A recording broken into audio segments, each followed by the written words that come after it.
सर्वसामान्यांच्या हक्काचा आवाज जागर जनस्थान।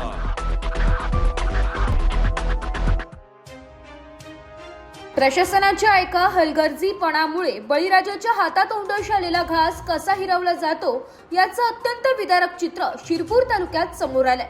वीज वितरण विभागाच्या गलथान कारभाराचा मोठा फटका एका गहू उत्पादक शेतकऱ्याला बसला असून बुडकी शेत शिवारात वीज तारांच्या घर्षणातून पडलेल्या ठिणगीने 1.5 एकर गव्हाच्या पिकाची अक्षरशः राख रांगोळी केली आहे।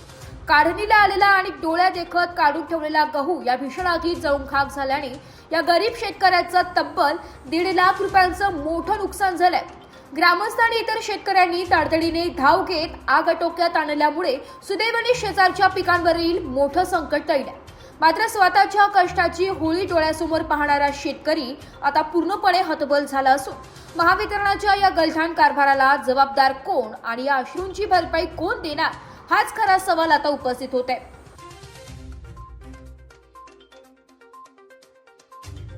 आज आम्ही शिरपूर तालुक्यातील आदिवासी भागात असलेल्या बुडकी या गावामध्ये आलेलो होतो। आपल्यासोबत हिम्मत आपला करून इथले एक शेतकरी आहेत।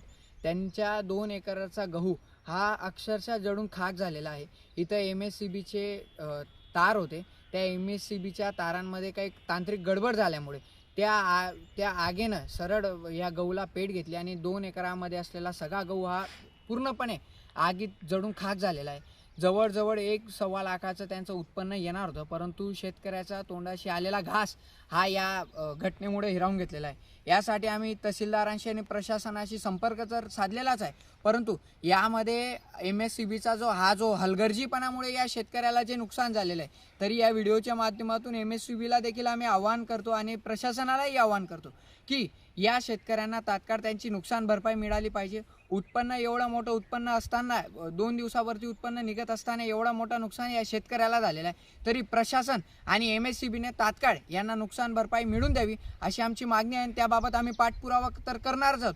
पण येत्या काळामध्ये जर का या शेतकऱ्यांना त्यांच्या हक्काची नुकसान भरपाई मिळाली नाही तर येत्या काळामध्ये शिरपूर बस अनुभव युवा मंच आणि हे सगळ्या शेतकरी आदिवासी संघटना मिळून या प्रशासनाच्या विरोधात आंदोलन करतील।